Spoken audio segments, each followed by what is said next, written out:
हेलोफिलिक vibrio infection में हम 3 important bacterias पढ़ते हैं हमारे। कौन से? विब्रियो पैराहिमोलिटिकस, विब्रियो वल्निफिकस और विब्रियो एल्जिनोलिटिकस।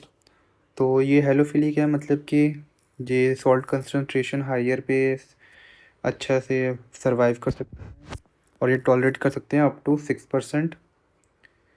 तो अगर ये हाई सॉल्ट कंसनट्रेशन एरियाज में रहते हैं तो ऑफकोर्स ये मरीन एनवायरनमेंट में ज़्यादा होंगे एंड समर और अर्ली रेनफॉल के टाइम पे ज़्यादा होते हैं। देन हमारा पहला हम पढ़ेंगे विब्रियो पैराहिमिलोटिकस इन्फेक्शन। अब ये कैप्सुलेटेड होता है, कैप्सुलेटेड विब्रियो है जो कि अब कैप्सुलेटेड है और ये एंटोफाइगोसाइटिक इसको प्रोटेक्शन देता है। सबसे पहले ये जापान में हुआ था, फिर इंडिया में ये कोलकाता में रिपोर्टेड। देन उसके बाद क्लिनिकल मैनिफेस्टेशन जिसकी कौन सी है? फूड बॉर्न गैस्ट्रोएंटेराइटिस जो होता है सबसे कॉमन होता है इसका प्रेजेंटेशन, जो कब होता है? रॉ और अनकुक्ड सी फूड ऑयस्टर्स खाने के बाद पेशेंट प्रेजेंट करता है इस हिस्ट्री के साथ। तो क्या हमें वाटरी डायरिया देखने को मिलेगा? Rarely dysentery with abdominal cramps हो सकता है। एक्स्ट्रा इंटेस्टाइनल मैनिफेस्टेशंस भी होती हैं like wound infections, otitis media and sepsis जो कि रेयर हैं। मतलब एक्स्ट्रा इंटेस्टाइनल मैनिफेस्टेशन इसकी जो 3 बताए मैंने वो रेयर हैं। लेबोरेटरी डायग्नोसिस जो होता है हम कोलेरा के टाइप से ही करते हैं। तो डिस्टिंक्ट प्रॉपर्टीज कैसी कैसी देखने को मिलेंगी हमें? मॉर्फोलॉजी तो मैंने देख लिया कि कैप्सुलेटेड होता है, बायोपोलर स्टेट होती है, fresh isolates and प्लियोमॉर्फिज्म in older cultures, मतलब फ्रेश वालों में बायोपोलर स्टेनिंग एंड प्लियोमॉर्फिज्म में देखने को मिलेगी ओल्डर कल्चर्स में। तो मोटाइल होते हैं क्योंकि इनके पास पेरिट्राइकस फ्लैजुला होता है, तो पर ये डार्टिंग मोटिलिटी नहीं शो करते। टीसीबीएस पे देखिएगा तो हमें ग्रीन कलर कॉलोनीज दिखेंगी क्योंकि ये सुक्रोज नॉन फर्मेंटर्स होते हैं। उसके बाद एक आता है कानागावा फिनोमिना, जिसमें क्या होता है? बीटा हिमोलिसिस होता है ऑन वागासुमा अगार। अब वागासुमा अगार का इंपॉर्टेंस क्या है? अब वैसे एक ये स्पेशल ब्लड अगार होता है जो कि ह्यूमन ब्लड से बना होता है। नॉर्मली ह्यूमन ब्लड हम यूज़ नहीं करते क्योंकि किसी ने भी एंटीबॉडीज बनती होंगी एंटीबायोटिक से चलते, तो वो सब मुश्किल कर सकता है ये किसी बैक्टीरिया कल्चर करना। तो इसमें क्या होता है? ये वागासुमा अगार होता है, special type of salt blood agar जो कि ह्यूमन ब्लड से बनता है।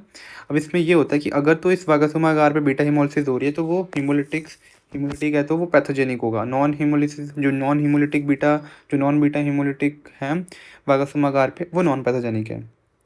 स्वामिंग होता है ब्लड अगार पे, यूरियस टेस्ट पॉजिटिव होता है कुछ स्ट्रेन्स में। Then salt tolerance test up to 8% NaCl, up to 8%, maximum 8% तक ये सह लेंगे। आइडेंटिफिकेशन भी कर सकते हैं by automated method like MALDI TOF and वाइटेक।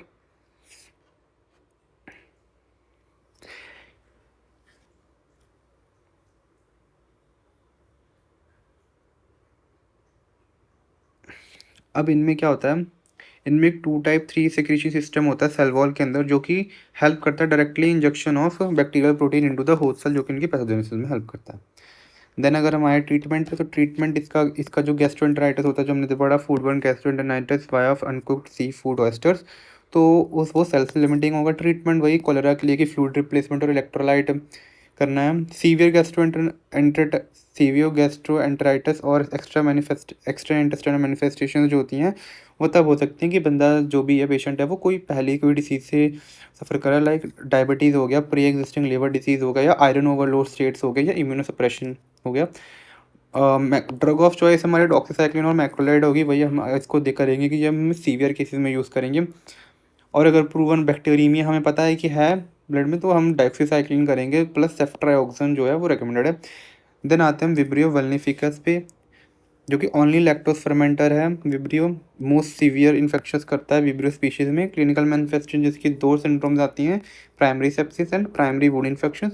Primary sepsis वही कि कुछ जिन लोगों में पहले से कोई बीमारी है लाइक लिवर डिसीज़ है, आयरन ओवरलोड हो गया, रीनल इनसफिशिएंसी है या इम्यूनो सप्रेशन है, उनमें ये प्राइमरी सेप्सिस करवाएगा। देन प्राइमरी वुंड इन्फेक्शंस, कोई भी चोट लग जाए तो उस पे इन्फेक्शंस जो करेगा वो काफ़ी सीवियर इन्फेक्शंस होती हैं, तो पेनफुल एरिथमेटस स्वेलिंग करवाता है या सेलुलाइटिस और इवन वेसिकुलर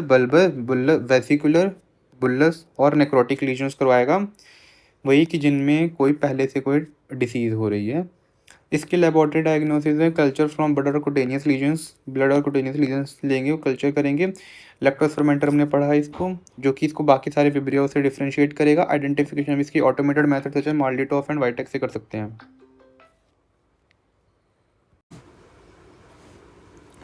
अब विब्रियो वल्निफिकस की हम ट्रीटमेंट देखेंगे, तो हम ट्रीटमेंट इसमें काफ़ी जल्दी हम एंटीबायोटिक देंगे, क्योंकि वैसे ये बहुत ज़्यादा सीवियर है। वूंड डिब्राइटमेंट करेंगे, जनरल सपोर्टिव केयर देंगे, और हम देखते हैं कि ये काफ़ी ज़्यादा एंटीबायोटिक्स को भी ससेप्टिबल है, like tetracycline, fluoroquinolone, third generation से फेलोस्पोरिन्स को। देन आते हैं विब्रियो एल्जिनोलिटिकस, जो आई ईयर वूंड इन्फेक्शंस करता है, जैसे केसेस आते हैं ओटिटिस एक्सटर्ना के, मीडिया के, कंजक्टिवाइटिस के। रेयरली करता है bacteraemia in immunocompromise host, and this is the most salt tolerant vibrio which can grow at concentration of at more than 10%। Identification हम कर सकते हैं automated method like MALDI TOF and Vitek. And disease usually इसकी self limiting होती है, तो severe infection respond अच्छे से करते हैं एंटीबायोटिक्स के, लाइक टेट्रासाइक्लिन एंड ड्रेनेज कर दें तो। Thank you.